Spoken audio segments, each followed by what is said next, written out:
This episode is brought to you by our Patreon supporters. Become a patron today at patreon.com/intotheportal. Rarely does one willingly imagine themselves in the last minutes of their life. The last few breaths one breathes. The last fleeting thoughts running through your mind. When the circumstances are tragic, an untimely demise, the mysteries of death only deepen in the minds of the living. Tonight, we examine the mysterious unexplained death of a young 21-year-old Canadian woman whose body was found in the rooftop water tank at the Hotel Cecil in Los Angeles. The cause of death was officially listed as accidental drowning. However, the case remains unsolved in the eyes of most. A truly bizarre story, to say the least, and the first of its kind on Into the Portal.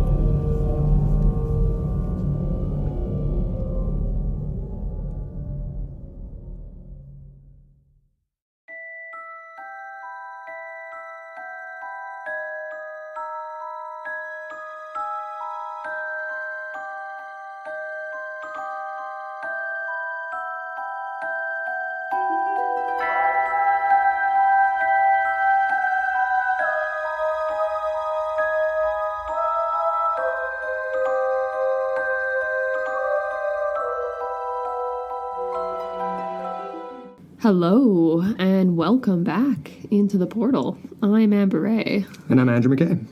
And we are back covering a topic that we haven't really... Well, a topic within a subject that we haven't really ever gone into. No, definitely not. If anything, we've outright avoided it. Yeah, you got into podcasts a lot, like listening to topics like this. Sometimes. I enjoy my serial killer drama once in a while. Mm-hmm. But yeah, we're actually going true crime this week. Yeah. So yeah, I'm kind of excited. Well, I'm excited about this one, but it is a little bit more of a serious week.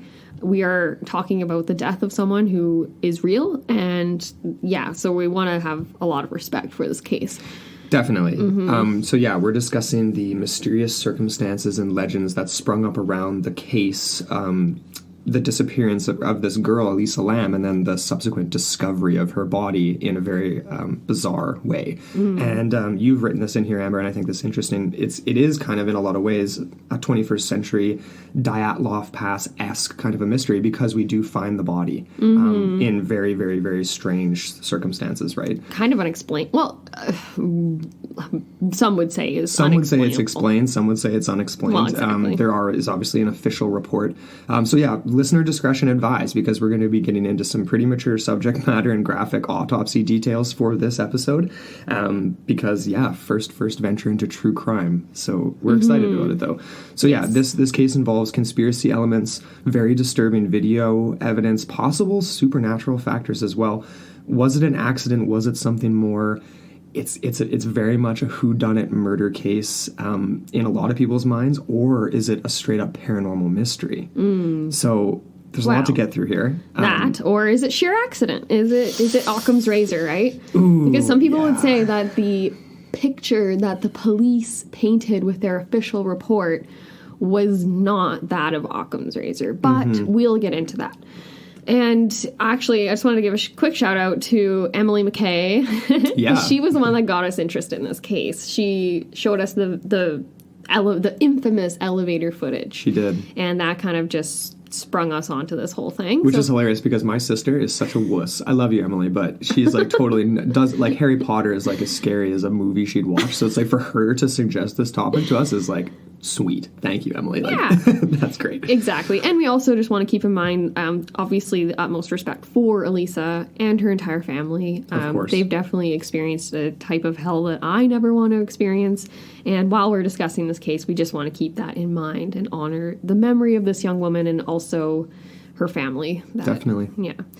Yeah, so, quick background and bio on Elisa, because she is from our neck of the woods. Yeah. She was a UBC student. Yeah. She was in Vancouver studying. And we are a UBC alumni ourselves. So.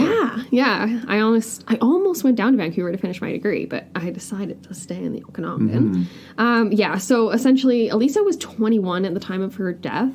She was from I believe it was Burnaby or Abbotsford area of Vancouver. So. Mm-hmm. And yeah, she was a very typical young lady, right? Like, she was very Canadian. She had a lot of, like, Canadian interests, she loved Harry Potter too, actually. That's a funny connection to Emily. That's right. She loved Harry Potter. And she obviously had a lot of friends. She had love interests, family that was caring and with her. And of course, she had problems, most of which were highly relatable for me as a young 20-something individual that, was a university student not too long ago. Yeah. And a lot of other young people, a lot of young Canadians. So Elisa, she was in university at the time. She was experiencing a lot of stress and kind of dealing with the overload of her classes and how she was functioning with a lot of anxiety and depression. So these typical things, right? I mean, I honestly have been there. Absolutely. And thinking a lot of the same things. She was very active on her Tumblr blog, like a lot of people these days, right? You have a blog for release. And a lot of the things she was saying on there, then you can still access online. We'll have it in our show notes. They're very relatable, again, right? It's just venting your emotions, finding this release, and all these thoughts, right? Mm-hmm, totally. And I thought this was really telling. She had this quote that kind of framed her blog. It was like kind of an overarching idea that kind of she gravitated to. It was the idea that you're always haunted by the idea you're wasting your life. That's a Chuck Palahniuk quote. Yeah. Yeah. So same guy that wrote Fight Club and all that. But the idea that you're wasting your life. So she was searching for meaning, and she wanted to find that. Yeah. And she was stressed out about the idea that she wasn't able to take a full course load. She had been dropped down to, I think it was 1 or 2 classes in a semester, and she thought she was wasting her time because she should be able to take on all this other stuff. Mm-hmm. And I can relate to that. Just taking on too much. And definitely. You burn yourself out. So I feel like that every day. I'm taking on too much, and I'm you're looking at me. You're just like, oh gosh. I'm like, what? I'm thinking about all the stuff I have to do. I am Elisa. Yeah. No, totally right. Yeah. And so that's kind of the picture I wanted to paint. Is just the idea that she was a very normal, average person. Mm-hmm. It's not like she was hopped up on a bunch of pills, like she was very unstable psychologically, because some people will paint that picture because she did have anxiety and depression and a little bit of bipolar. Right. So she did take medication, but she wasn't like psych ward, No, and she was stable. Exactly. Like many, many, many friends of ours were taking multiple different concoctions in university to get themselves through. Mm-hmm. Adderall is just one of the many things. Just one. Obviously that's for attention deficit, right. but there's so many others. And yeah, I almost went down that road. Remember? There was that one year I was having a really hard time, and I had a doctor, and he'd prescribed me, I don't even know what it was, but he prescribed me something, and I started taking it, and I couldn't even sleep at night. I was I was just wired. It was so weird. And then I stopped taking it. I was like, this is not for me. Yeah, and you made it through just fine. I did. So. Thanks to you. Well, you're welcome. No problem. Yeah. But anyway, so the idea that, Elisa was this sort of troubled-ish university student, but she had a lot to look forward to. Yeah. And she talked about it in her blog.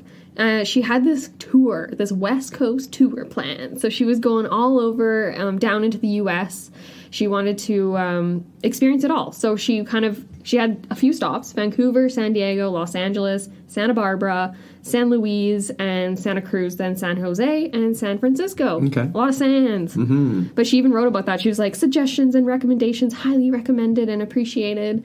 Was a direct quote there. Right. And this is another quote from her. She says, planning for the West Coast tour. Sigh, turns out I won't be making as many stops as I'd like. Vancouver, San Diego, Los Angeles, Santa Cruz, and San Francisco. I really want to stop by San Luis, but alas, we'll see. Suggestions and meetups highly appreciated. So she was very active on social media. Yeah, and she's looking to meet with people. She's not just a lone flyer here, shout out to our friend Leif Henderson, who just does it by himself all the time when he travels. But he meets up with people too. He does. But I mean, she's reaching out ahead of time, right? Yeah. And that's sort of the weird contrast too, though, between her blog being very positive at some moments, and then other moments being a little bit more like having that quote at the top, kind of, the umbrella arching quote for her blog. True. And also the thing, you had that quote here up too, like, my laptop screen is brighter than my future. Mm-hmm. Yeah, so that kind of helps illuminate how Elisa had these emotional ups and downs, which is very typical with bipolar. Mm-hmm. it doesn't necessarily mean that you're going to get all of the other sort of psychomatic symptoms, you know what I mean? Where you're going to go fly off the handle with some crazy mania. Right. But again, right, you never know. I'm not going to say either way because I'm not judge or jury. I'm just the reporter. We can't make the diagnosis, obviously. Yeah, exactly. There was this one... I liked this. It was a quote from when she actually got to LA and she was in the hotel where she would later her body would be discovered. She says here, "I have arrived in LA land and there is a monstrosity of a building next to the place I'm staying. When I say monstrosity, mind you, I'm saying it as in gaudy. But then again, it was built in 1928, hence the Art Deco theme. So yes, it is classy, but since it's LA, it went on crack." Fairly certain this is where Baz Luhrmann needs to film The Great Gatsby. Wow. So that was dated late January of that same year when she first arrived in LA. Yeah. Yeah, and this wasn't the very, very last, but was one of her last Tumblr posts before she would kind of disappear. Yeah. And her body would be discovered shortly thereafter in one of the rooftop water tanks of the hotel that she was staying in, the Hotel Cecil. Discovered by a maintenance worker, Santiago Lopez, February 19th, 2013. And this was after she had been last seen on January 31st. So she had been missing for quite a while at this point. Yeah, and there was another sort of reference point for that too. I guess she would call her parents every night. And then that was the first time that she didn't call. So that was kind of disturbing for them. Yeah, and that's another really important fact that comes into the theory section too, for me. Like the fact that she was calling her family nightly and all that kind of stuff, right? Yeah. Ties into her Tumblr blogs and positivity and things like that. And her intention to remain alive. Exactly, is what I'm implying, basically. Exactly. She was found, like I said, in the rooftop water tank. It was just one of several water tanks. One of four. She was found unclothed, completely submerged in the water. Her clothing was found floating in the tank beside her. She had evidently been in the tank for a while. So her body was already partly decomposed, bloated, like a body you would find, obviously, in water.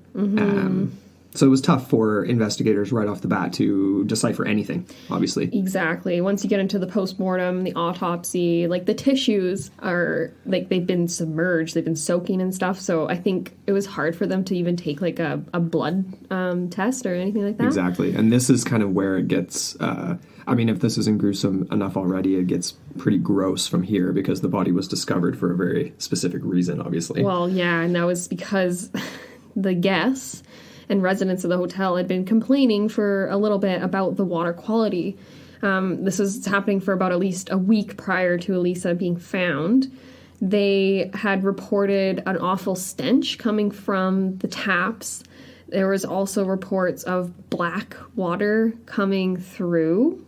Yummy. And a really awful stench accompanying it, too. Yeah. So you can only imagine the horror that everyone staying and had stayed at that hotel for the last over 2 weeks, almost 3 weeks. Drinking or showering in or whatever else, right? Yummy. I would hope that they wouldn't be drinking the water because it is in the sort of harsh Skid Row area of LA anyway. So I'm not sure if people drink the water. I feel like a lot of people are like, we're in North America, you can drink out of the tap. True. I don't even drink out of the tap at work though on the west side here. I don't in hotels. No. Ever. And I don't like doing it in agricultural areas. I feel like there's a lot of stuff in the water. Leaching and things. Yeah. But anyways, so Elisa, this was a very harsh discovery. The LAPD was obviously already on the case because she had been reported missing. And they kind of released a statement prior to her body being discovered saying that she had basically been missing for 2 weeks. And she hadn't been seen, exactly like you said, Andrew, from January 31st onward. Yeah. And that her reason for traveling in the state was unclear because they always ask for, like, stupid, like, you know, like, you need to have very specific reasons. She's just a traveler. She's just, you know. And they said that they reported that her final destination was Santa Cruz. So she was continuing onward. This was not the last sort of stop on the way. Right. And it was also reported that she tended to use public transportation, such as the Amtrak and municipal buses, to get around. So she was very well versed, like, you know. And this is a person who's clearly on a vacation. That's what people on vacation use to get around. Yeah. It's so funny, like, when you phrase it that way, like, her reason for traveling in the state is unclear, implies that's the fuel for a lot of the conspiracy theories that have to do with this, right? Like, she was linked to different groups or whatever. We're going to get into that. A little bit. I didn't even include some of the craziness. No, because they are just that. They are batshit crazy. A little bit. Nothing to base them on anything. No. Really, right? No. Which is the definition of a conspiracy theory, really, right? There's no evidence. Otherwise, it would just be a theory with evidence to back it up. Exactly. Right? So yeah, her timeline of last known locations and movements is kind of critical here to kind of lead up and try to figure out what the heck happened. But January 26, 2013, she actually arrives in California. A few days later, January 31st, 2013, she was last spotted by a hotel worker at the Cecil Hotel in Los Angeles. The Cecil Hotel is close to a neighborhood known as Skid Row. So, of course, this is not ideal. Yeah. To use my phrase, it's less than ideal. So it's like... Yeah, sorry, I have just included that because this is actually a direct quote from Global News that we're pulling this from. This was their little timeline here, but it's funny because they just say this really like, oh, the Cecil Hotel is close to a neighborhood known as Skid Row where drug use occurs and homelessness is prevalent. Right. Just to set the stage there. Yeah, because... Yeah, and it's like, what does that remind you of? Like, just thinking of Vancouver, obviously, right? Like, East Hastings. And that's an area where... You know, like our friend, even again, like our friend Life, he lives down there. He's walking through there all the time. And it's a dangerous place, Skid Row, for sure. People don't just go missing, though, necessarily, right? Like, they're sketchy people, but they're sketchy because they got their own problems. They're not... Well, true. It's a good place for a serial killer to skulk around and go unnoticed, obviously. We're going to get into all that. But anyway, just... So January 31st, checks into the hotel near Skid Row. All right. So the start of February 2013, this is when she was supposed to check out. But of course, she never shows up, and this sparks hotel staff to wonder why. And of course, they notify the LAPD. Yeah. February 1st, this is when elevator footage was shown. Well, when it was recorded. When it was recorded. Supposedly. Allegedly. Because we don't know how it was tampered with. And there's evidence that it was sped up, slowed down, cut at certain points, possibly. Or even just the stamp has been messed with. So basically, we've got this footage that is it's the most significant piece of evidence that we have to work with as to what happened to Elisa. It's the second to last footage ever recorded of her, which is interesting because this is widely reported as the last footage known of her. So yeah, and it's quite bizarre what you see and the behaviors displayed, which added to the sort of the lore that sprung up around this case and all the hundreds and thousands probably of like amateur internet sleuths that kind of jumped on the case and were like, okay, let's and rightfully so, because it is bizarre. True. February 6th, just a few short days later, the LAPD released details about this suspicious disappearance of a Vancouver woman. On the 7th, the LAPD hold a press conference about her disappearance, and her family is in LA at this time. And it's rough looking at them standing behind at the press conference. It's sad. 14th, week later, LAPD release a 2-minute surveillance video of Elisa Lam, who seems to be acting unusual. That is an understatement. Acting unusual in the hotel's elevator. She's pushing several floor buttons, stepping outside of the elevator, and then leaving. And concern at this time is obviously mounting regarding her disappearance because this is absolutely bizarre. February 19th, 2013, there's complaints of low water pressure from guests at the Cecil Hotel. That's an understatement, too. Yes, it is. Because it was more than just low water pressure. A worker checks the hotel's water tank and discovers something that no doubt ruined his day. A body in the water tank. Later identified. Scarred you for life, I would think so. Later identified, of course, as Elisa, and on the 20th, officials issue a do not drink order to the hotel residents after Lam's body is found in the water tank, and then the LAPD are investigating whether or not this was due to foul play or an accident. And I emphasize accident there because that's an unlikely accident in a lot of ways. Yes. It is. It is, but at the same time, no one knew. It was very bizarre, right? Indeed. How the heck? Like, really. So let's get into some of the facts here about this case. I wanted to talk about the hotel specifically a little bit here because obviously this had a long history in LA prior to Elisa's disappearance. Everything, it was built way back in exactly the Art Deco era, the 1920s. And the hotel was actually, it was a hotel and it was a long-term residence for low-income persons. And of course you get the typical forces of gentrification working on the sort of people that own the building, and it was being pushed to be marketed as one of the hippest boutique hotels. It was called Stay on Main. It had like this cute little whatever phraseology, and they were really, really trying to kind of overhaul the image and get the rates up, essentially. So there was this one, it was funny, like they were advertising Xbox games, Netflix movie lounges, free Wi-Fi, and it was all very appealing to international travelers such as Lam. So, like, when I originally looked into this case, I thought it was very strange that she was staying at this hotel in particular because of the area it was in. But more so when I look at it now, if they were kind of making these pushes and they were doing all these online ad campaigns and everything, it definitely doesn't seem as strange as initially made out to be. No. Because someone like Lam would have been very cognizant, very aware. She would have been looking at online reviews. She would have been basing her decisions mostly from internet information, I would imagine. Yeah. And yeah, so this hotel, on the other side, though, you get these kind of seedy long-term tenants, and they're separated. Like, there's like, if you look at pictures of the building, there's like two towers, essentially. So one is the boutique side and one is the residence side. But the elevator remains shared territory between the two. So that comes into play again, right, when we're talking about the footage of Elisa in the elevator. It's so annoying that there's only one view, like one perspective. There's nothing from the hall. If we had a hall security cam, this would solve so many questions, because we don't know if there was someone on the other side of the wall. We don't know if there's someone holding the elevator open, because it's bizarre, right? Why would the elevator remain open? She's pushed literally like half a dozen buttons. You would imagine it would start going up the floors. Yeah, like, so that to me is a big question. Even the angle of the camera, though, like if someone was out there like continuing to hit like the open button to like keep it open, they would literally have to be like grandma's boy, like pressed up against the wall, like how can they see me? Like pressing the button like this, like nobody, so like no one can see you from, because the door, because you got a good angle on that camera looking out the door. True. Like someone would have to be like literally like Kate Moss skinny, like pressed up against the wall there to not be seen. Or they'd have to have really long arms and just be reaching. Oh, it's our bacon arm. Okay, that's a bacon break. Bacon break.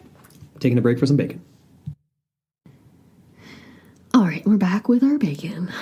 Okay, so yeah, the elevator was shared territory, so access to guests, like, you know, people that were just staying a night, and then also for all these long-term residents.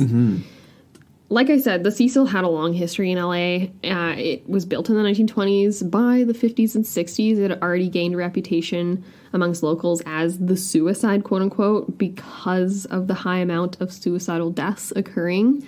What an endearing name. Yeah, the long-term residents. And it started off with, I can't remember what his name was. It was in like the 1930s. I believe he slit his wrist in his room.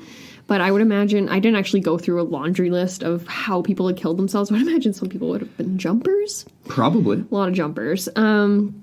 Because this was, again, like we already said, it was part of Skid Row.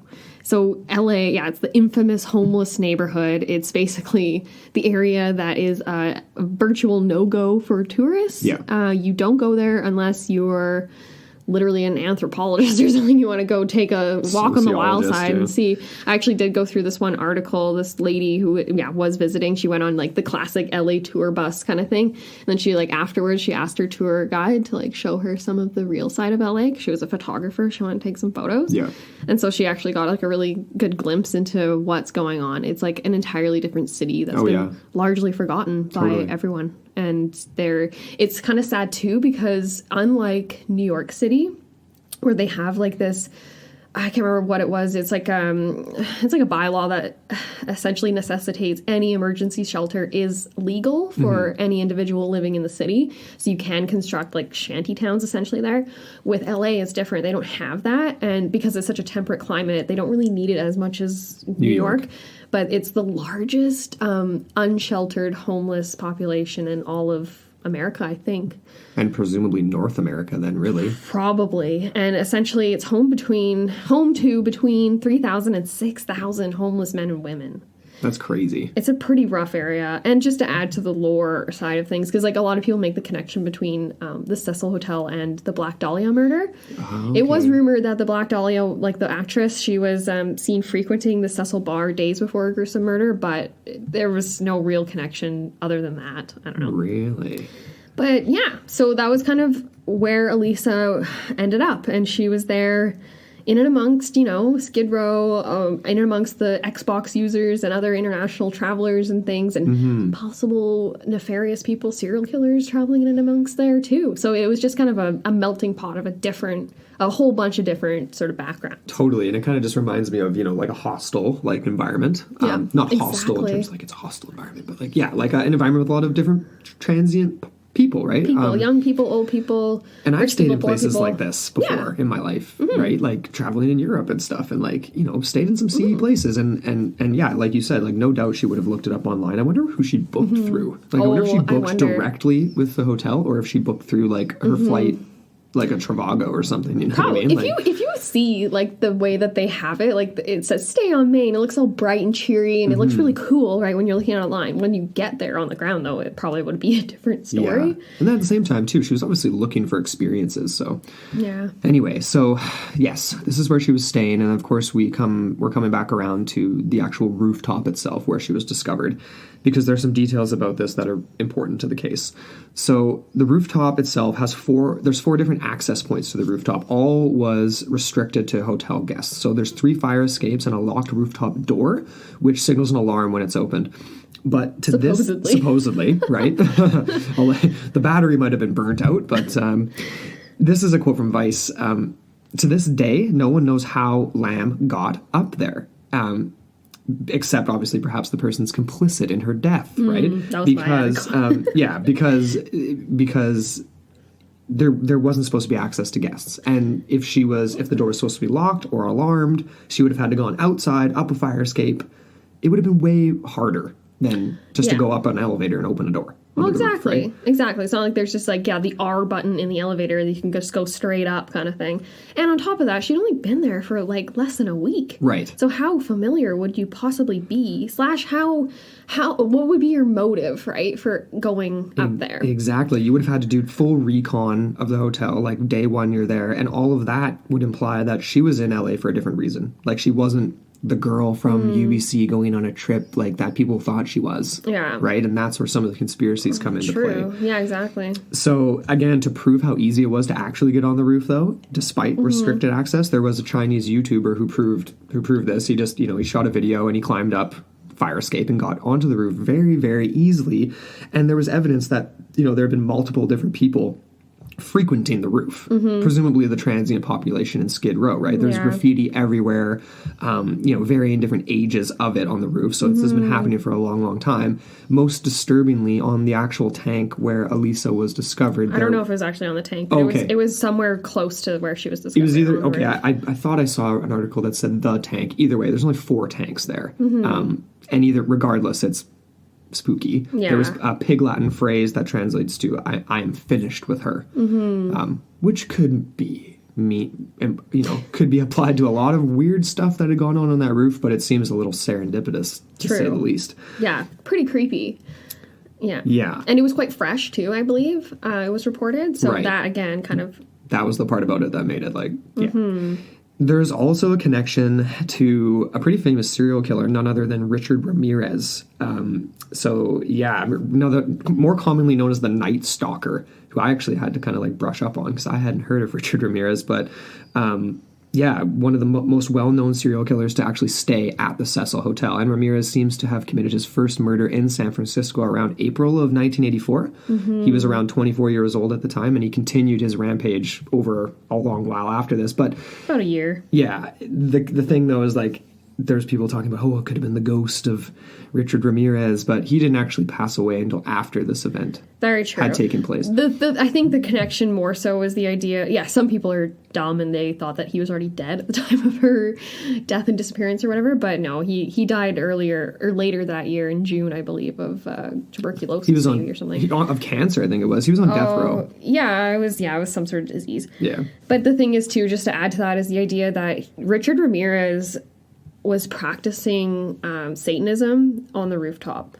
So that was the connection to the roof. That is significant. Yeah, so he was performing satanic rituals. I don't know if he ever brought any body parts up there with him or anything like that, but yeah, creepy mofo. Indeed. And there was other serial killers that had frequented the Cecil Hotel. I have one reference down at the bottom here when we get into theories and stuff, but yeah. There's a lot of creepy activity going on, just like in any hotel, though, really. Like, it's a weird culture.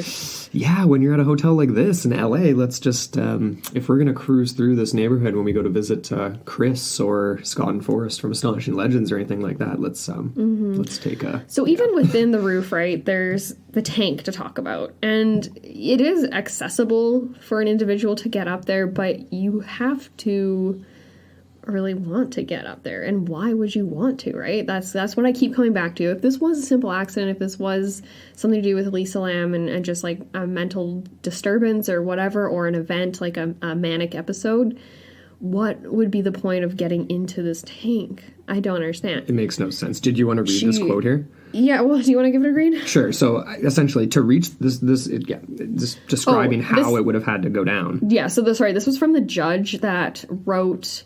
He was actually involved in the lawsuit that the Lam family placed on the hotel after the events of How did Lisa's that death. play out? I can let you know in a minute. Awesome. Okay, to reach the water tank, Lam had to go to the hotel roof, climb onto a platform, scale a 10-foot ladder along the side of the tank, push aside the 20-pound lid, and then either fall or climb into the tank after stripping herself naked. Yeah. Of course. This is Judge Helm. That's what he wrote in his 9-page decision. So he was of the mind that this was a very unfortunate accident, the source was mental illness on the part of Elisa, and that it could have been prevented had there be, like the proper sort of security, like a lock on the tanks or something like that. But yeah, and of course these tanks remain really easily accessible today, like even after this incident with Lam, because people have gone back up and been like, well, this could happen again very easily. There was footage shot showing 2 out of the 4 tank lids being open a mere month after the Lam incident. Yeah. Just chilling, open. That was the same footage from the Chinese YouTuber who accessed the roof. Yeah, so he went up there and he went all the way on top. Like, he climbed to the uppermost part of the roof so he could see over top into the tanks. Right. And they were exactly the way they had been previous to Lam's death, which is kind of weird because Judge Helm... later on, I have another quote from him saying that, this could have been prevented had the proper safety hinges and locks been applied to the tanks as they are now. But then you go back, obviously, like for him, he might have wrote this way well after the Chinese YouTuber had shot his footage, because obviously court doesn't happen in a day. It takes a long time. So you have to give him that credit, I guess. Right. But yeah, very, it was an interesting sort of quote from him, I thought. Yeah. So she would have had to have climbed up by herself, dropped into the tank, and closed the lid behind her, because the lid was closed when, Fernandez or whatever, discovered her. Yeah. So it is harder to speculate on how she could have closed the lid behind her. The water would have had to have been quite high. She would have had to have been, like, either... had a hand on the side of the tank, like the opening to the top, and then somehow hoisted herself up, grabbed the lid, and pulled it down.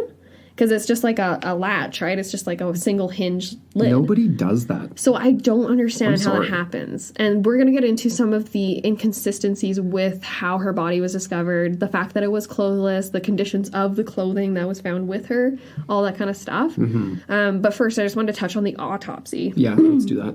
So this, again, kind of graphic. Please, if you have sensitive ears or little ones in the room, just get rid of them. Yeah.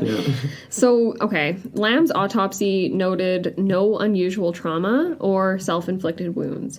This included needle tracks, like scars, like, like cutting herself, that type of thing that would have implied some sort of self-harm. Yeah. And no needles, and no needles, and no needle tracks. No needle points. So like she wasn't drugged. No. She wasn't like the classic like in the neck and then I will note though that allegedly I saw a report that this guy that performed the autopsy was later. He was implicated in some lawsuit that he had performed another autopsy incorrectly. So really? I don't know how thorough he was. And again, right, including needle tracks, so that would have been on her arms, right? He's looking for drug use, right? And she was in the Skid Row area, so you could maybe imagine that. But what if someone had drugged her, literally got her through the eye or something, you know what I mean?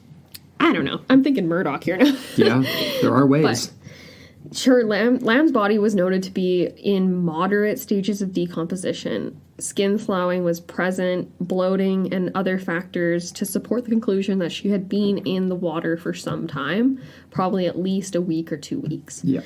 She was found face up, clothesless. Again, like we noted, the clothing was floating in the water with her. The clothing consisted of one pair men's medium black shorts, one large men's Alexander Keith's shirt with the buck on the back, one pair polka dot sandals, one extra small American Apparel hoodie, and one pair of black lace Calvin Klein small panties. For me, I was kind of like weirdly confused by this outfit. I was like, I kind of put this note in, like, does this add up to a cohesive outfit? I don't think so. No. But it is consistent with the elevator footage. It looks like that's what she's wearing. Similar anyway. At first, when I watched the footage, I've seen it several times now, like, I thought she was wearing a skirt. But when she actually, there's a moment where she gets out of the elevator and she spreads her legs quite... It's like a wide step, and you can see that it was actually just a pair of big shorts, like gym shorts almost. Yeah. And I was just thinking to myself, like, it's weird because when you look at her Tumblr blog, there's a lot of like fashion-oriented posts, lots of imagery, lots of like, like she was very well... Like, she liked that kind of stuff. She had interest in it. She's wearing Calvin Klein black lace panties. Like, that, again, points to that sort of thing. And an American Apparel hoodie. Doesn't match with Alexander Keith's. No, I was just thinking, like, this is weird. Men's medium shorts, a men's large Alexander Keith's shirt. The other curious thing about that, too, is, like, Alexander Keith's is a Canadian-based company. I don't know how prevalent they are. I'm sure they sell across North America, but, like, can you buy Keith's IPA in LA? I've never seen it. But well, then I would add to the fact that Elisa had taken it with her from Canada then. So it would have been in her luggage. Why would she own that shirt, though? Like, that's not a shirt I don't know. Unless she thought it was cool. All right, let's keep it's a beer shirt. I don't know. But anyways, yeah, I just thought that was a little bit odd. So I didn't want to note that. Definitely odd. So that was what the autopsy report noted the clothing that was with her. Yeah. The autopsy toxicology came back negative for drugs and alcohol, so she wasn't under the influence of anything she shouldn't have been on. The one thing that was kind of confusing was that she was on 4 different prescriptions, mostly for mood stabilization and antidepressant. And there were traces of these medications on Elisa at the time of her death. The medical examiners noted it, but they said that their analysis was limited because they didn't perform blood work. And I'm not sure if it was because of the state of decomposition or what their reasoning was. But they also noted that it appeared... Okay, so this is another thing that's inconsistent because it says in another article that there was this blood test and it showed that Lam had ceased taking her antipsychotics. So, I don't know. This is an inconsistency in reporting. Yeah. And the first one came from a Vice article. Yeah, so the first one was from the Vice article. They were quite thorough, but at the same time, you never know. And we looked over global news, too, and, like, a lot of it was matched up with Vice. Yeah, a lot of them had, exactly. And we went through multiple sources. But Anyways, yeah, so there was that. And so this is the if she hadn't been taking her antipsychotics, but she was taking her antidepressants, this could have actually caused an imbalance. And some people say that this could have caused a severe mania episode and things like psychomotor agitation, which would have stemmed from the anxiety and mental tension that would be building up as a result of this chemical imbalance. So this could contain hallucinations and delusions. And some people point to the elevator footage to support this sort of argument and to say that Elisa was actually in the middle of one of these manic episodes and that she was dealing with these stresses by, when she's making those gestures, those weird, like, circular motions with her hands, and it looks like she's petting at first. Like, she looks like she's petting something. We should get into that. Let's talk about the full footage so we can break it down for everyone here. Exactly. So, anyways, just to finish my thought, before we get into that, is the idea that some people think she was cracking joints, and that Elisa, she actually was double jointed. So that makes sense when you see, like, those kind of more exaggerated motions. Right. And if the footage was tampered with, like a lot of people think it was, and it was slowed down, those motions again would be even more exaggerated. So they would look weirder than they actually were in real life. They'd still look a little weird in full motion, in my personal opinion, to be doing in that moment. In that exact moment, yeah. So basically, the elevator footage, you guys should all go check it out if you haven't had the chance yet. And it's on YouTube, obviously, right? And we'll have it on our page too. Like, we'll add it. But basically, it shows Elisa getting into the elevator, clearly looking frantic, like she's being followed or something. Yeah. Well, she's moving in very, like, the way it looks to me is like she speed walks in almost, kind of. Like she starts pressing multiple buttons. She's pressing... But she's very loose in her movements. She swings her arm quite freely as she enters the elevator and then just kind of whimsically kind of bends down and starts pushing the buttons, right? Which is, like, odd. It seems more relaxed. Relaxed, but almost as if she's relaxed, like she's on stage playing a princess in a Disney play. True. Like, that's not normal movement. I think the weird part... Well, I think the weird part about it is when she's finished pushing the buttons, she stands back to the very corner of the elevator. And I'm thinking to myself, is that just a product of living in Vancouver and feeling like there's going to be crowded elevators wherever, so you go to the back? Because, like, normally when I'm in an elevator, I'm in the very middle. I'm not going to, like, go to the very corner, like, and just stand there with my arms by my sides. No. Some people do interpret her arms being at her sides as a relaxed posture, though.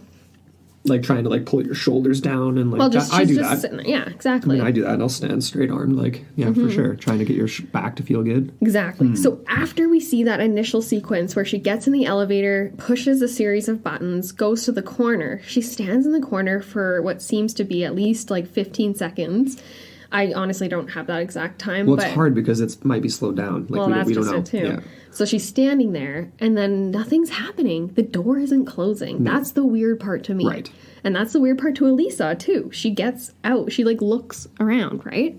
And so we see several sequences where she actually gets out of the elevator and into the elevator again. Yeah. In very... I would say abrupt motions. Abrupt. How would you... She's kind of at times walking in direct right angle turns, which almost as if she's walking around objects that aren't even there. To me, in a way, like, and that's the point that Emily, like my sister, who suggested this episode, made that point. Like, it's very deliberate right angle motions. Oh yeah. And then she steps outside. You mentioned how she does this sort of wide stance at some point. And she's doing these weird wrist turny things that in slow motion are very much akin slowed motion, not slow-mo, but not regular pace, like a doctored video. Look, like, the first thing that pops into my mind is, like, demonic possession, which I'm not saying it is at all, but I'm just saying, like, that type of weird wrist motion and contorting movements just, like, reminds me of, like, movies like that and stuff. Exactly. It reminds me of, like, she's seeing something that we're not seeing. Yes. And the other sort of analogy I can kind of add to that thought is VR. If you have a VR set on you, like virtual reality, and you're seeing things that people aren't seeing, like, and you're gesturing. Much what it looked like. That was our new mic. But anyways, Yeah, so that kind of, again, kind of points to the idea that she was either experiencing something or feeling something. Like, what if, some people point to, like, yeah, like either demonic sort of forces or ghostly forces. Some people say that they can see a shadow in the footage. That kind of points to, like, maybe there was a ghost. Maybe Elisa was literally going through the veil, like she was feeling a cold air mass. Like, you know what I mean? Like that type of thing. So there's a lot going on in this footage, a lot of different ways to interpret it. But essentially how it ends is with Elisa exiting the footage. You can't see her anymore. She exits the elevator to the, what would be the left, I guess, from our angle, our perspective. And then as soon as she's out of the picture, the elevator starts moving again. Yeah, the door closes. So that is strange. And it goes up several floors and then it basically cuts out after that. But what the heck? I was so confused by this footage because I was like, why? My first question is this elevator just malfunctioning? Did she push something in those buttons that would make it the door stay open? I mean, it's an old hotel. Like, you and I talked about this. Like, it could be. It could be. But it just seems bizarre. I want to, like, go to that hotel myself and just experience a ride in that elevator because I want to know what the delay is. And there's only two options. Like, we talked about this. We just moved into a condo ourselves, right? Like, the two options are it's an old-ass hotel and the elevator's malfunctioning, so the door timer and, like, the sensor is just not working properly. So it just closes whenever the hell it feels like. Option two, someone had the key to lock the door and keep it open. Those are the only two options. Or someone was pushing the button to the outside. Or someone standing there. That's, So those are the only options. That's, like, Smeagol size, like, cannot, like, so small and skinny, like, can't be seen, because that, you would be... Probably. Depending on what side the button's on, I guess, too. Yeah, is it on the right side or the left side of the elevator door? I would assume it's to the opposite side where Elisa was standing outside of the... Then that would mean it's on the side that she exits to, and the camera's No, facing... the opposite, no. Okay. She exited to the left. I would say it's to the right, but I can't verify that. Right. And, okay, just to add to that, too, some people interpret Elisa's... behaviors and actions and body postures to be kind of flirtatious, and they kind of interpret it as she's playing a game with someone and there's someone on the other side that we can't see. What time was this footage from again? Oh, I mean, it was like middle of the night. It was past midnight. Just after, yeah.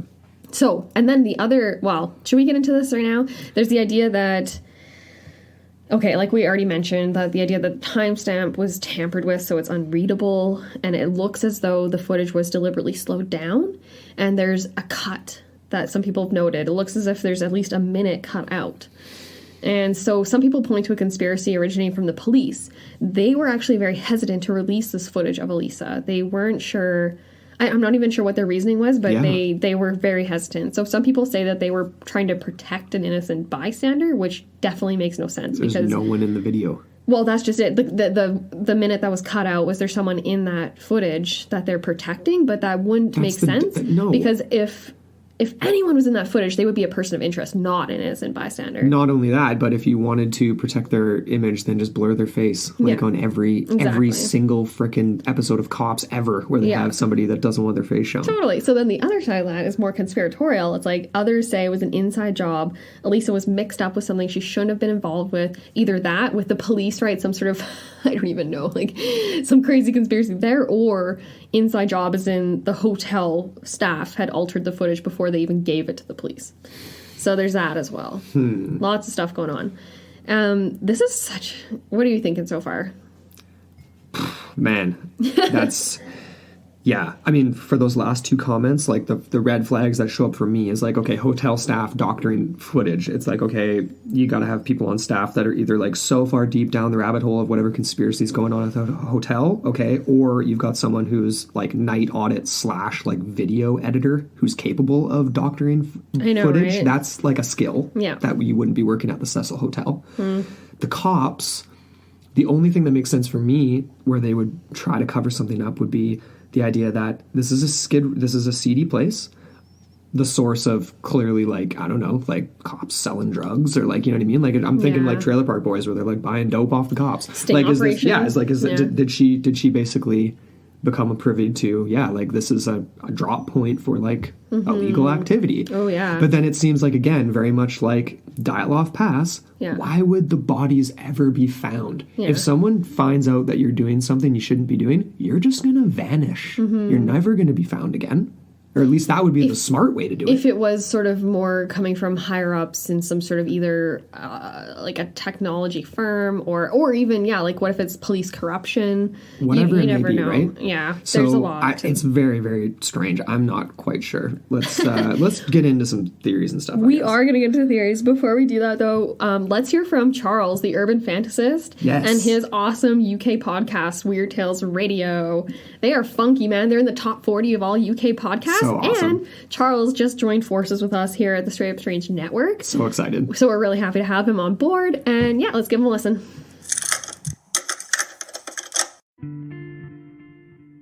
Hello. Do you like werewolves? Ghosts? How about weird legends, folklore? Or is witchcraft your thing? Then join us on Charles Christian's Weird Tales radio show every Thursday. We're on Apple and Google Podcasts, Spotify, Acast, YouTube, and at weirdtalesradio.com. And we're back. So make sure you guys go check out Weird Tales Radio, and you can find them on straightupstrange.com. And our whole list of shows on there. And so stoked to have Charles. It's sweet to have shows from all over the world. And we just keep adding more, so it's gonna be great. All right, let's keep moving along here. Yes. Where are we at? Okay, let's get into we're into theories now. I want to talk about circumstances involving Elisa alone. So the most obvious one is the accidental death scenario. Okay. And so many have put forth the idea that Elisa's death is simply the result of a combination of bipolar disorder and an imbalance in her medications, which resulted in this sort of psychotic manic break from reality and her untimely death.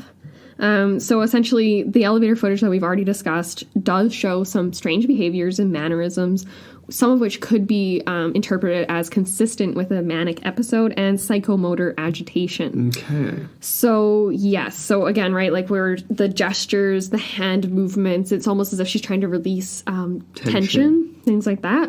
But that's a rational thing to do. It is. And the idea, when you account for the tampering with the speed of the footage, her movements do become less odd, like we already kind of mentioned. Yeah. In fact, the weirdest of her behaviors, exactly, the hand gestures, the whatever, exactly that could be interpreted as joint tension release. Totally. Like you do that in yoga classes and stuff. Yes, to do that. Exactly. So I feel like that would have been something that Elisa's doctor would have taught her to do. Maybe. And given her past history of mental illness, Elisa was actually more inclined to depression and not mania. Yeah.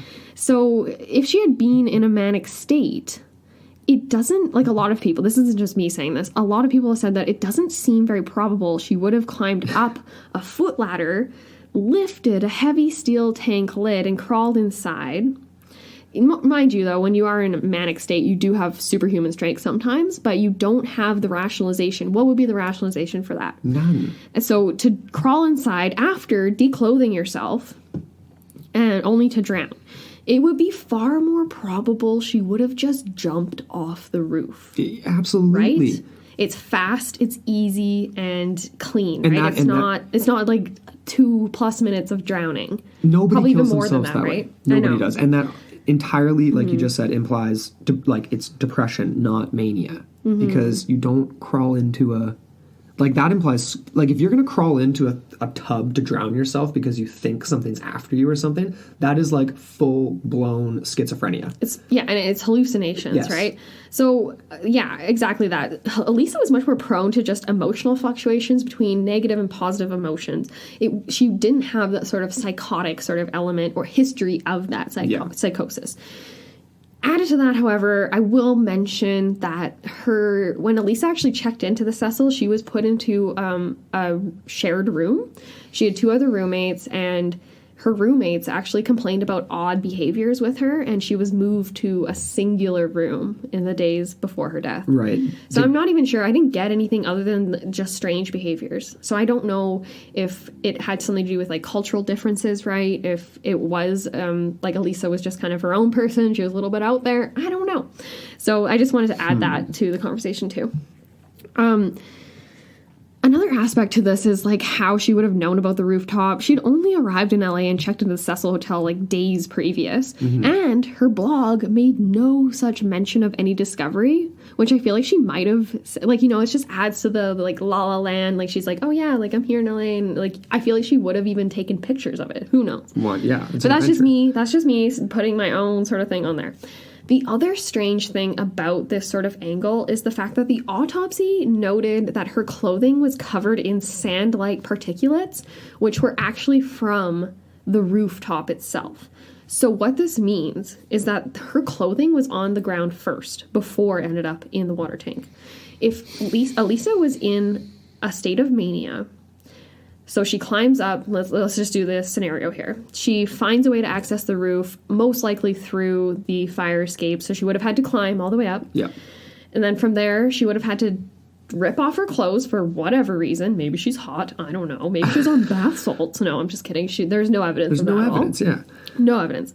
So she would have ripped off all of her clothes by herself. And then from there, she would have thrown them on the ground of the roof. She would have had to have picked up all of her clothing, so all of it, right? Because there was over 5 pieces of clothing found with her. Picked them all up, carried them with her under her arm as she's climbing up this 10-foot ladder to climb into the tank. So she would drop the clothes into the tank and then slide into the tank, somehow close the lid behind her, and then drown herself. Yeah, I'm going to say no. I'm really confused about that. I don't feel like that's very probable. That didn't happen. That was the quote-unquote unicorn painted by the police, right? Because that's essentially what they said. It was an accidental drowning brought on by mental illness and bipolar. And that's just the easy cop-out answer because, like pun intended, cop-out answer, because like literally they are probably sitting there thinking like, no suspects. One piece of video, or well, a couple pieces of video footage that have no suspects in them. We're never going to find this guy. No trace evidence. Whoever it was. Yeah. So, natural death. On to the next one.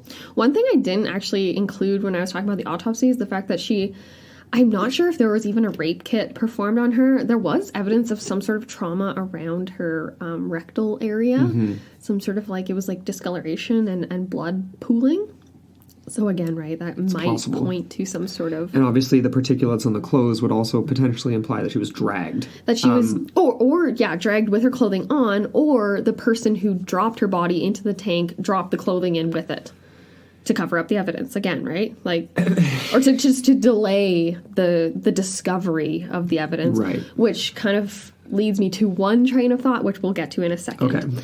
But important questions here. Why would Elisa kill herself? Why?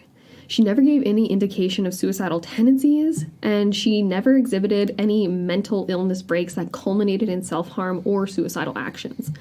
She did express a lot of hope for the future, and she was enjoying her West Coast adventure, so it doesn't really make sense. And just to add to that, there was a bookshop keeper who came forward in the weeks following the incident, saying that Elisa was in her shop in the days previous to her disappearance, and that she bought a bunch of books and gifts and things to bring back to her family, and she was asking the lady how best to bring them home safely. Right. So that indicates intentions of leaving LA. You know what I mean? And that also indicates a person who... if you go off your meds for a couple days, you're not all of a sudden going to be like Russell Crowe from A Beautiful Mind seeing freaking 50 people that aren't actually there, True. like telling you to kill yourself in a water tank. Like that is 0 to 11 in terms of like trying to decipher what happened. To me, that is not Occam's razor at all. No. It is the opposite. It is. It really is. And again, why would her family or her doctor ever let her go on this trip alone if she was in any sort of danger or had any sort of previous sort of indications that she would relapse into severe mania or depression or whatever? Not that she had exhibited severe mania at all. It was just depressive tendencies that she had exhibited. Oh, man. So that again, accidental death scenario is a little... it leaves a lot of questions to be answered, in my opinion, because I don't get it personally. No, but that's literally the last Plan Z way you would kill yourself. Like you would run through the whole alphabet before you get to that one. Yeah, and basically, like, I'm going to come back around here to this idea of demonic possession, and I do not think that that's what happened to Elisa at all. We wanted to mention this as a part and parcel of the sort of not accidental death scenarios, but circumstances involving Elisa alone. Yes, exactly. And not other humans. And like demonic possession, that descriptor obviously has a lot of religious overtones to it and stuff like that. It Or even could just be ghostly, whatever. whatever, right? Yeah. Because there are parts of the story that do point in that direction in some sense, right? So, like, for example, like you mentioned, when she first got there, things started to get weird right from Jump Street, right? She arrives at the hotel, she checks into a shared room, and the people are like, this chick's weird. It's almost as if as soon as she showed up at the hotel, something came over her, you know, like there was, maybe she was, and of course, when you're talking to ghost hunters or people who deal with types of things like possession and elementals and spirits and stuff like that, it's people who are like weak of mind, like weaker of mind, right? Or more susceptible to emotional stimulation, Or right? more in tune with other elements. Or that too. Yeah. But clearly Elisa was maybe not the strongest mental person, right? Like she could have... She was sensitive. She was sensitive. She could have been very easily affected by energies in a building that's been frequented by serial killers, where many, many people have killed themselves. Or been murdered. This is very Lots much of murders. Exactly. It's very much like a Berkeley Square-esque type situation, right? There's energies going on. There's here. energies, there's violence. There was this one murder that occurred, I believe, in the 50s or 60s, and it was of this poor woman who had been a long-time resident. She was found brutally raped, murdered, and just like totally just like brutalized. That was one of the most brutal murders that had happened in the building. But yeah, so there's lots of negative energies there. Right. And of course the video footage is potential of other evidence to lend to this too, because we see nobody in the footage, but she's clearly outside the door gesturing towards something. Exactly. Unless you just think that she's doing that to release tension, but if that's the case, why wouldn't you do that inside the elevator waiting for the door to close? Very true. And on top of that, I kind of interpreted that initially as like her trying to figure out why the door wasn't closing.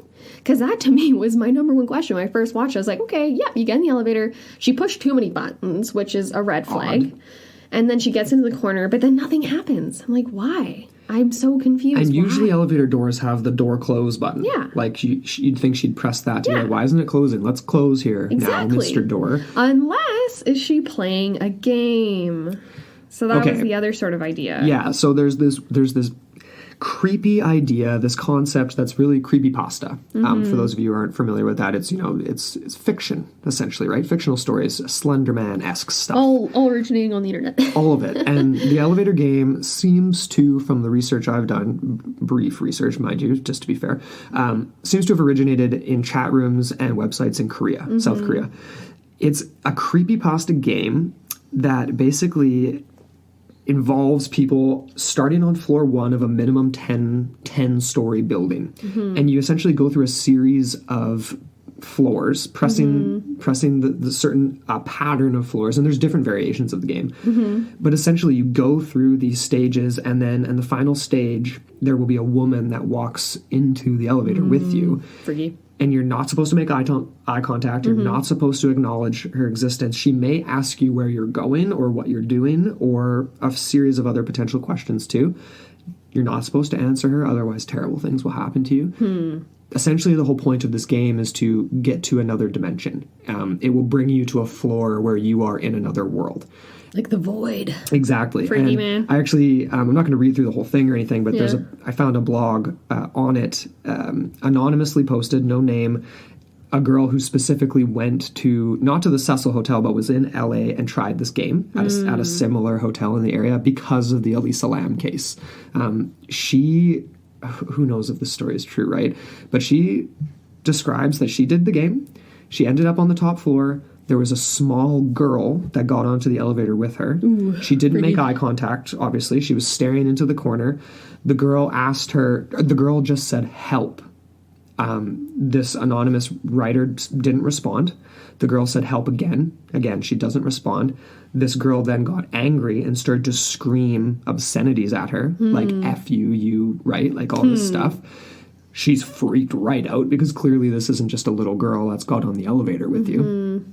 Ends up at the 10th floor, I guess, and little girl gets off. She goes straight back down to the first floor, out onto the street, and she describes that now she sees this little girl's, what she presumes is this little girl from the elevator in every crowd where she goes. She's basically being followed by something because she played this game and she didn't play it the right way. Yeah. Okay, so that's the interesting thing about this game is the idea, I can't remember exactly It's where you end up, though, and that determines whether you play the game right or wrong. If you end up on, I think what it was is you push the 10th floor button as like your last button. Right. And then if it takes you to the 10th floor, you've done the game right, but if it takes you to the first floor, you've done it wrong. Something like that. I could have that reversed. And there's a few different variations, for sure. Again, kind of just like, right, it's creepypasta, it's made up stuff. But at the same time, you know what this made me think of? What? When we were looking at like ancient Siberia and stuff like that, the Yakugirs have this very interesting concept with the other world, and it's essentially a series of drawers is how they perceive it. Like if you're going to look at it in a physical space, each drawer in the dresser is a different world. So if you think about it, an elevator and a building with a series of floors is kind of the physical representation of what they perceive to be these alternate dimensions that you can get to. Maybe there's something to this. Like, not that the creepypasta game is real, but maybe there is something. A way to sort of go through the drawers to kind of seep through those permeable membranes, exactly. so to speak. Almost like, I like the analogy of like a bubble bath, like, you know, and you have like all this foam, all these bubbles. Each individual bubble within that big mass is a different dimension. Exactly. Yeah, and there's ones that are right beside each other, and there are ones that are very far away and very unfamiliar. Exactly. So, of course, some people thought that Elisa may have been playing this game, whether of her own will or not, right? But it doesn't make sense for me. I don't really understand this because she got off before it went anywhere. True. She never went anywhere with it. It was almost as if the elevator rejected the game didn't want to be played. Yeah. Because she pressed all these different buttons. Yeah, There's exactly. the other... you found this other thing where, like, the buttons themselves that she pressed were potentially matched up to the Bible. They matched up. I think it was I can't remember which book. If it was the book of John. There's some book that essentially, like, okay, so the elevator footage is so grainy, you really can't even make out what buttons she's pressing. But some people feel like they know which buttons, like which floors and which numbers, and that they do correspond to verses in, I think it's the book of John, and they correspond to verses that contain references to water. Right. So that's a freaky thing. But again, right, that's all kind of conjecture because I don't know if you can safely say or confidently say that you can pick out which floors she actually pushed. It seemed to be in like a sequence, right? You could basically guesstimate based on, okay, you know how many floors there are at the hotel. You see where the lights are popping up. Is that fourth or fifth or whatever? Yeah. I don't know. I'm not buying into the elevator game per se, but super, super creepy and definitely looked as if she was trying to signal to something on the bottom of that elevator. I don't know what it was. All right. I think it's time to get into some other circumstances that involve other people in the death of Elisa, because the more you look at it, the more it seems to be the case that there has to have been someone else involved.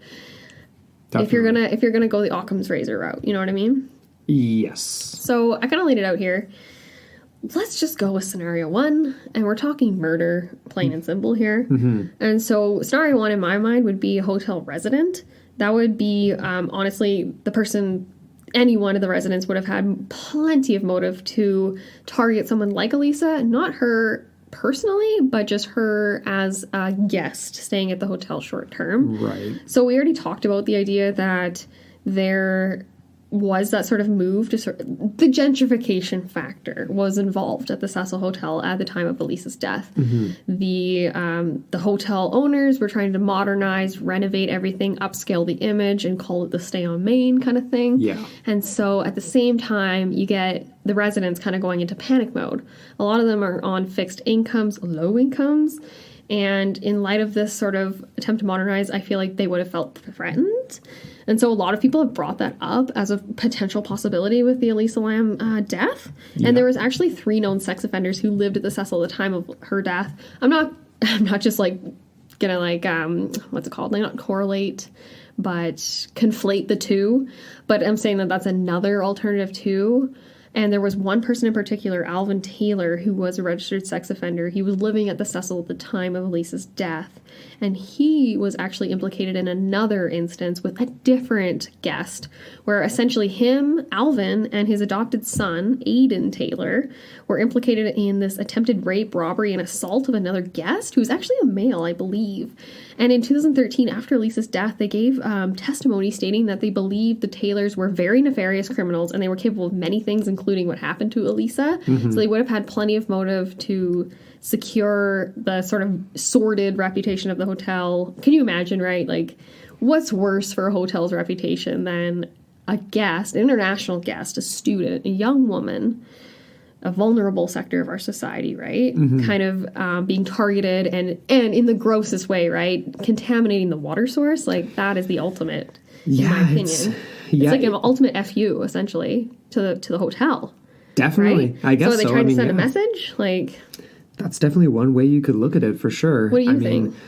I mean, my initial thoughts on that are, it's hard to make a judgment because you don't know what Mr. Taylor is like, other than the fact that he's a registered sex offender, though, right? But in terms of like his intelligence, I don't like, because it sounds like the characters that are living at this hotel are not the types of, say, serial killers that are like really smart ones that would like, travel across the country and go unnoticed for 25 years. You know what I mean? Like, this is the type of murder, if you're going to call it a murder, that wouldn't, to me, come from a low-income, probably drug-using person living at the Cecil Hotel who's afraid about being kicked out of their apartment. It seems much more sadistic, systematic, like someone doing it for fun. That's actually my scenario, too, which we'll get into in a second here. But again, right, like, yeah, let's bring in some other factors. So the Taylors, they actually were at the hotel living there at the time. So after Elisa's death, they were still there. They were still drinking the water. They were, you know what I mean, bathing in it. So they were all, you think they could have made their own arrangements, right? And not have been using the hotel's water source without the hotel's knowledge. So that is a possibility. But at the same time, a lot of people point to the fact that they remained at the hotel. That kind of points to their innocence. Now, you brought up the serial killer element. Clearly, no one living at the Cecil probably would be in that category, even though there were serial killers like the Night Stalker that did frequent that hotel and stayed there for about a year or whatever. There was a few throughout history, and I can't remember. I do have the name of the other guy there, but I'll get into that in a second. But in my mind, the motive is there, right? Right. So anyone could have done that. And if someone working or living at the hotel was involved, it kind of makes sense that the last known footage of Elisa, or second to last footage of Elisa, was manipulated. Would have been consistent with someone who knew how to mess with that footage, right? Or had access to the camera system of the hotel. Yeah. So there's that as well. I mean, like, but if you're trying to make waves, if you're trying to make waves with a murder of an international, right, like of a student, a young woman, not an American, then don't you think that like finding her body beaten, bloodied on the roof would be just as impactful and more, like, even more so, even potentially? But at the same time, a lot of criminals and murderers use water to hide up the evidence, and the trace evidence especially. So they might have thought maybe this will help. Like, a lot of people dump bodies into rivers because they think no, that I it's totally get. No, of course. So like that, I'm saying for the opposite. Like, so for the idea that it had anything to do with gentrification and the original occupants in the hotel, you know what I mean, like the people who are permanently living there. It just seems like a very, like, if you're wanting to throw people off for, like, you know what, there's not going to be any renovations on this place. We're keeping it the way it is. It's seedy, super seedy. Let's keep it that way. Then you'd think that a corpse on the roof, beaten and battered, possibly even raped, would suffice. The fact that you're thrown into a water tank and found weeks later, that makes it even grosser, right? But to me, like, those two things are not correlated. But that'll make international news, right? So that nobody that's living in this hotel is thinking that far ahead. You're talking about people who are like working for like CNN, like you know what I mean? Like, nobody is planning that far ahead at this place to think that. I think you're kind of underestimating them. But why wouldn't you just have cut her face like the smile of the Joker, like on the roof? Like, there's a million sadistic, crazy things you could do to make this place look like no one should ever change it. But how bad does it look for the hotel to have a rotting body in your water tanks for up to 2 weeks and you don't even notice or do anything about it until you're starting to get the complaints, right? That just shows a severe lack of control, right, and security. And it does. And I'm just going to finish on this note here. Those plans for modernization and gentrification were abandoned after Elisa's death. Nothing ever went through. No kidding. Mission solved. Presumably. Yeah. So, but at the same time, we're debating right now whether or not, for example, she killed herself. Could she have done it herself? Was she murdered? Was there supernatural elements? If someone's just straight up brutally murdered on a roof, nobody's going to be building fancy condos there.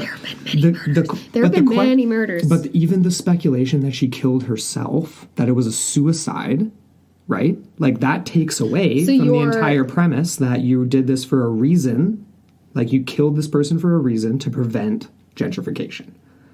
Does that, that just seems But I don't know if it needs to be that obvious, right? It just has to be a hit on the hotel's reputation. It doesn't need to be a murder, per se. It just needs to be a gross death, right? I guess. Right? Because, people get murdered all over the place. People get murdered in hotels every day. Right? I'm just saying that it just seems like there's two motives there. All right. There's... All right, so you're not convinced on that one. Let's see if I convince you on the next one. Right. So, scenario 2, serial killer. You already mentioned serial killer, how these people wouldn't have been smart enough. Serial killers are very smart people, and they go undetected. Yes, they are. And they would have been frequenting places like the Cecil Hotel.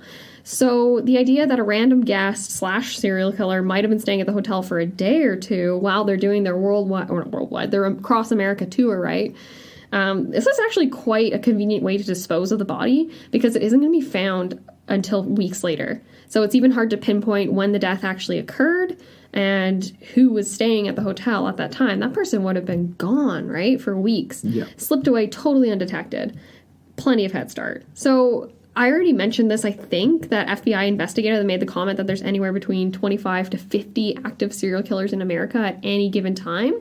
And many of these do avoid detection by remaining on the road. They're essentially nomads that frequent hotels such as the Cecil, and they make use of many nefarious means. That's interesting, though, if you think about it, because obviously serial killers usually have an MO.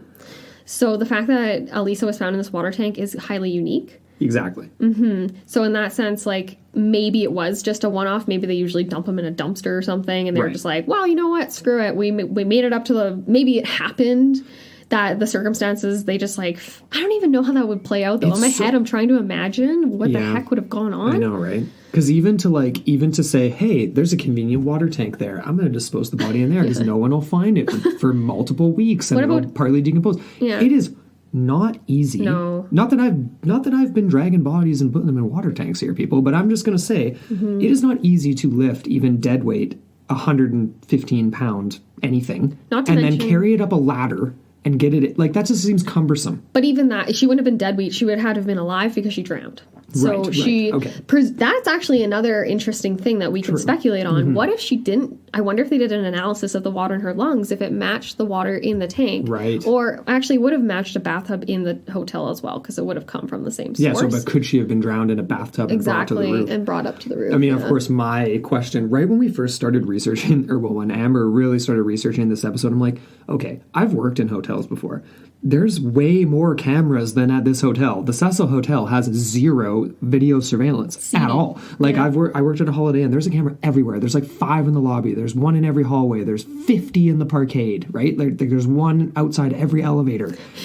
One caught Tom Budd passed out on his car. Yes. Okay.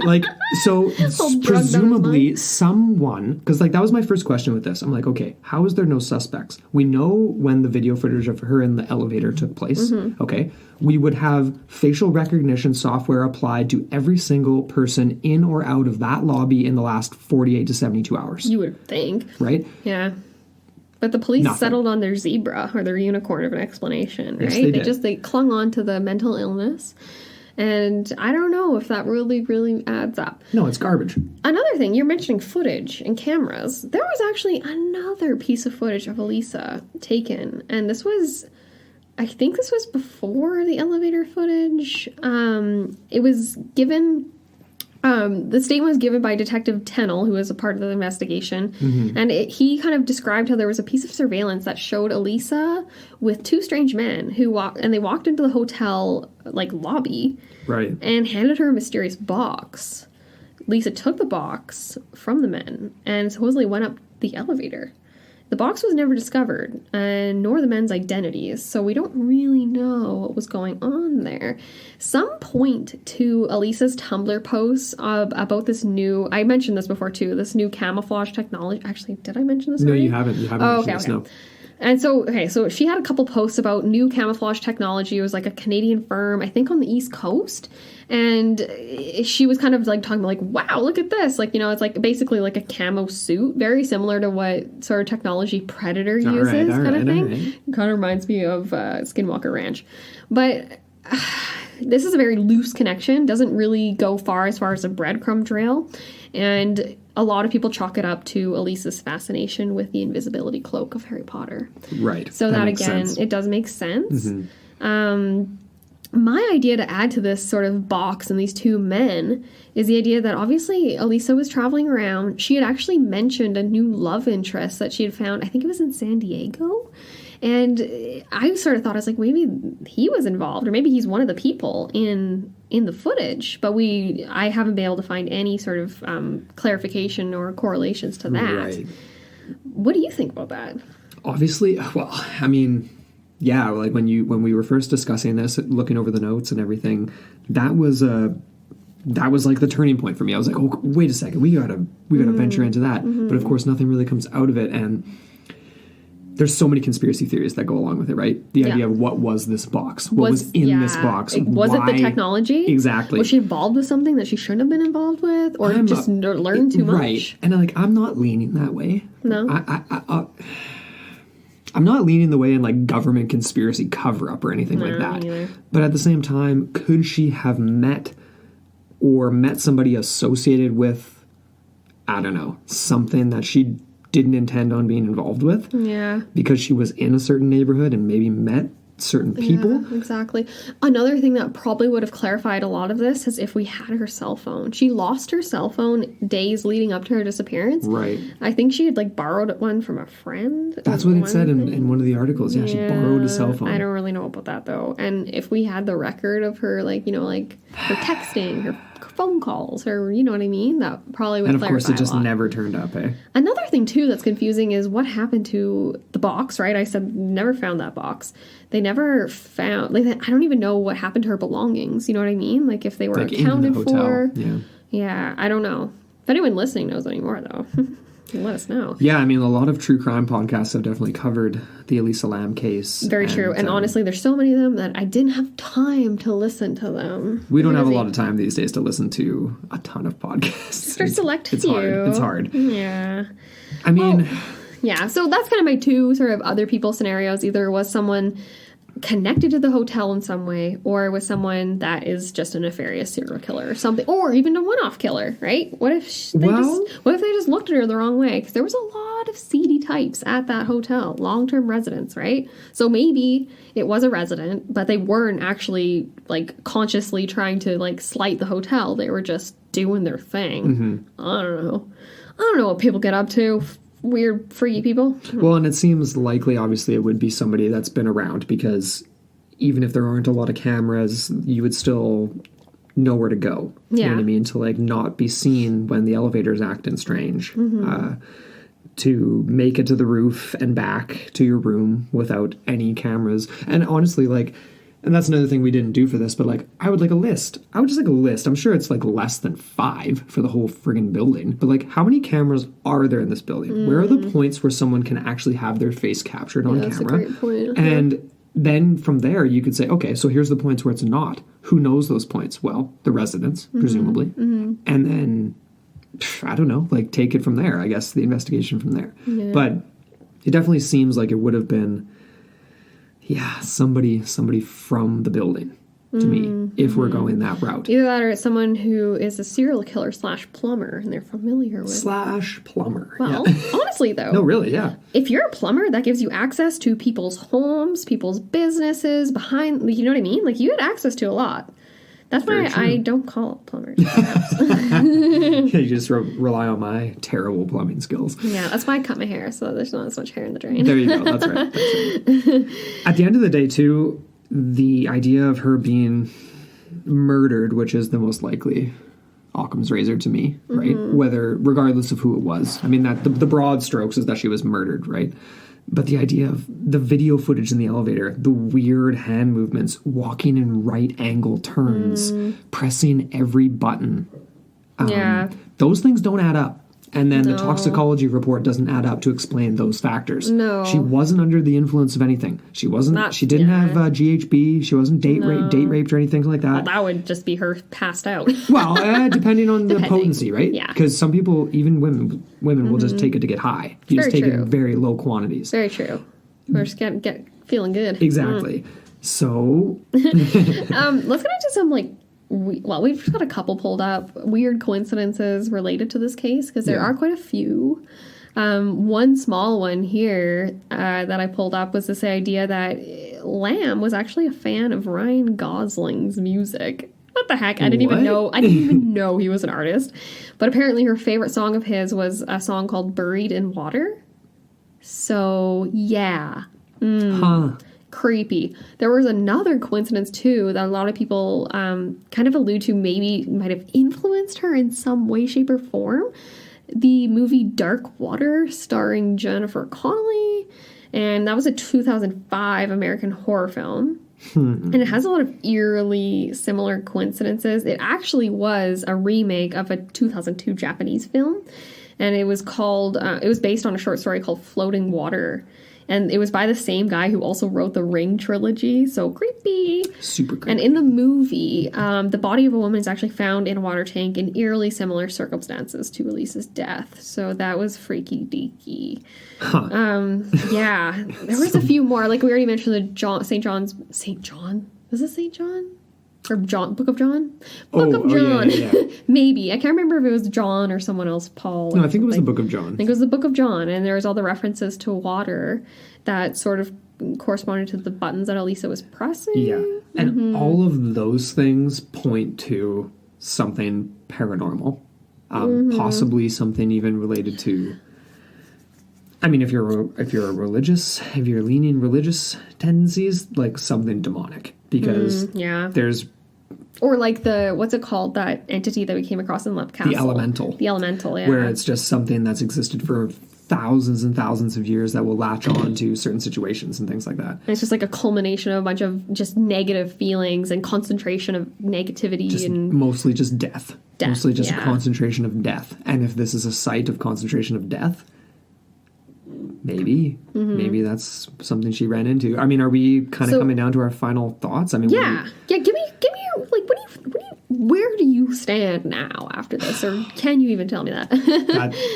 Good question. Can I even tell you? This has been odd, to say the least. The fact that the toxicology report turning up nothing, the fact that she was not raped, that there was just maybe. I don't know if there was rape or not. But I mean, even usually it's pretty obvious. Yeah, like there was no external signs of trauma. Exactly, is what they noted. It just no video footage of anyone. The weird stuff in the elevator. I don't want to take away from her death because I just don't want to do that at all. But at the same time, as a paranormal investigator, I can call myself now after a year and a half of doing this show. There's just elements of this that just do not point to a serial killer in any sort of pattern, or to anything that speaks to I don't even know. I don't personally know the people living in this hotel, but I just can't see it being Occam's razor more likely that this is the way she ends up dying, on a bad night that someone's having, cracked out on bath salts or meth, or someone who legitimately wants to hurt the reputation of the Cecil Hotel that just lives there on their $13 a month budget, that comes up with this strategy and doesn't get caught. So you're telling me you're leaning paranormal? I'm leaning I don't know. I'm leaning I'm 50-50. I'm equal on all of these. That's a cop out of an answer, but I just don't know. But out of every single scenario that we've talked about, what is the most likely for you? Murder from someone living in the Cecil Hotel who knows exactly where every camera angle is and how to just head straight back to the room when it's done. Okay, well, that's the short version. I'm gonna contrast you a little bit. I'm not going paranormal with this. I thought that there was a lot of weird things about this case. All the lore that sprung up around this, and then just the footage itself is just so strange that it makes you sort of point to that at first. I am going serial killer route, though. I think that there are definitely a lot of individuals in America that are more than capable of performing this. They don't have to be. They don't have to be necessarily familiar with the Cecil Hotel. I think the Chinese YouTuber proved that in his video. He basically just clambered on up there first time, first go, and just was successful. That was in the middle of the day. So can you imagine in the middle of the night? That's different than someone getting away? Person with you up there. Oh, at knife point, at gunpoint, no problem. No problem. Up some stairs, yeah. And if you think about it, if Elisa, like a lot of people think that she was actually flirting with someone in the elevator footage, that there was something else present, or someone else present, I should say, and that she was interacting with them in some way, shape, or form. So if you think about it like that, then perhaps she was just playing a very interesting hotel game with this person that ended up very poorly for her. I don't know. It's really possible. It's such an unfortunate circumstance overall, and I just feel so bad for her family. Like, they don't have... I don't think they have proper answers. And I really hope... Honestly, the main impetus for me doing this episode is us dipping our toes into true crime for sure, but more so just trying to keep the conversation going so that maybe... It's almost like the Dyatlov Pass thing, right? Where maybe an investigation can be reopened and official, right? Like, not just like internet sleuths, not like people like me and you that like to, you know, just talk about it and speculate. Exactly. But just to really, for me, I would just feel so happy if they, in their lifetime, were able to really get some sort conclusive, because I don't think her family would have ever let her go if they ever thought she was capable of anything like that. No, she did not kill herself. Yeah. I am confident in saying that right now. She did not kill herself. Yeah. Nobody kills themselves that way. I'm sorry, nobody does that. Nobody. In the history of the world. Unless you have some really sick, poetic sort of like ending in mind. And then you leave a note or a poem or whatever. Oh, like, totally. You're out on the ledge. Oh my gosh.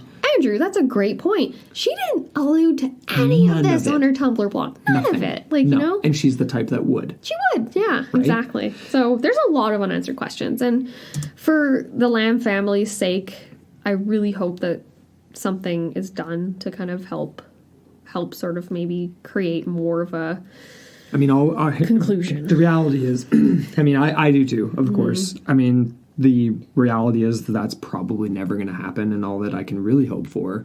It's almost like the Dyatlov, right? Where it's like, sure, it's reopened now, but who knows? Right. But all we can do is hope and pray, and, you know, maybe it'll come true. maybe. No doubt. Until then. In the end, though, absolutely bizarre case. Yeah. And we hope you guys have enjoyed it, and we hope that, enjoyed it as much as you can. Interested in it. Yeah, I thought it was, I hope it was fascinating, and I hope that if anyone has any comments or suggestions or, like, you know, like things to add to the conversation or things that maybe we got wrong about this case, because, you know, we're researching this in the span of a few weeks, right? So there are always things that we might miss, and we really just want to do this case justice. So please get at us if there's anything you heard tonight that doesn't sound right to you or anything like that, and we will make those corrections. Anything else you wanted to say, Andrew, before we wrap this up? I don't think so. I just appreciate everyone for, sticking with us for this episode, our first sort of venture into true crime. Mm-hmm. And maybe we'll do a few more. Who knows? Yeah. We'll see how you guys enjoy this one, and then we'll go from there. I guess our only other comparable would be that notorious, what was it, what's his name again? That man that played 007. Lord Lucan. The case of Lord Lucan. We covered Lord Lucan. International Man of Mystery. Patreon, and that guy. That was a whodunnit. Was potentially a very brutal man. Mm-hmm. But we want to hear what you guys have to think about this. Your theories. You're leaning paranormal. You're leaning more that she was murdered from someone in the hotel. Serial killer? Or maybe it was just a tragic accident. We want to hear it all. Could be. So I had a lot of flashbacks to Dexter. Let's just say that when I was doing this series. Maybe Lam was a killer herself. No, I'm kidding. Oh my gosh, let's not go there. Let's not go there. That's like way down the road. Way down. And of course, there were some crazy theories out there that we didn't bring up. in this episode. So if there's anything that you felt really should have been touched on, just let us know. Totally. And we can get conversation going in the forum. Absolutely. Into the Portal mailbox at gmail.com. Hit us up. Join our Facebook group, Into the Portal podcast, and then you just click the group. And then we also have the Strange Room. So fun. This is the Facebook group for Straight Up Strange Productions. So us, a whole bunch of other awesome shows. It's a growing family. And there's already like over 300 people in the group. We just started it like a few days ago. Oh, and we're announcing a contest too in the next couple days. We are. So we don't know the exact format of it yet, but we have a couple of epic prizes for you guys that it's going to be promoted through Straight Up Strange Productions. So a really cool Yeti Loch Ness Monster t-shirt and a UFO hat. A rainbow UFO hat. Rainbow UFO hat. Well, it's shooting a rainbow out of it. It's dope. And it's a gray hat, so it's wearable. It's not a crazy hat. No, it's not. It's totally wearable. Yeah. Totally.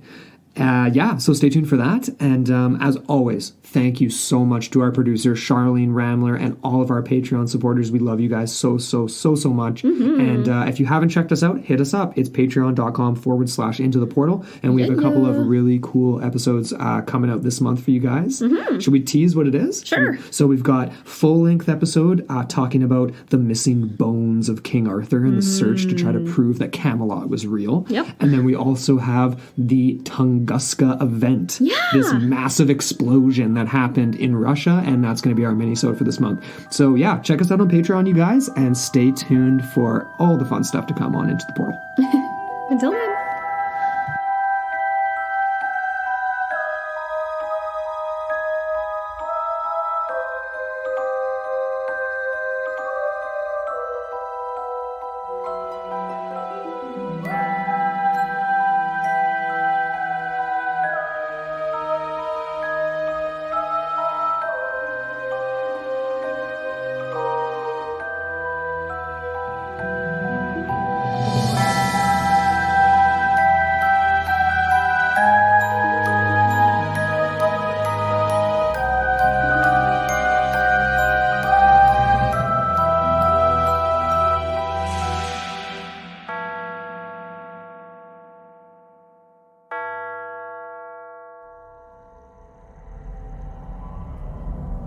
This podcast is a part of Straight Up Strange Productions. Discover more shows like this one at straightupstrange.com.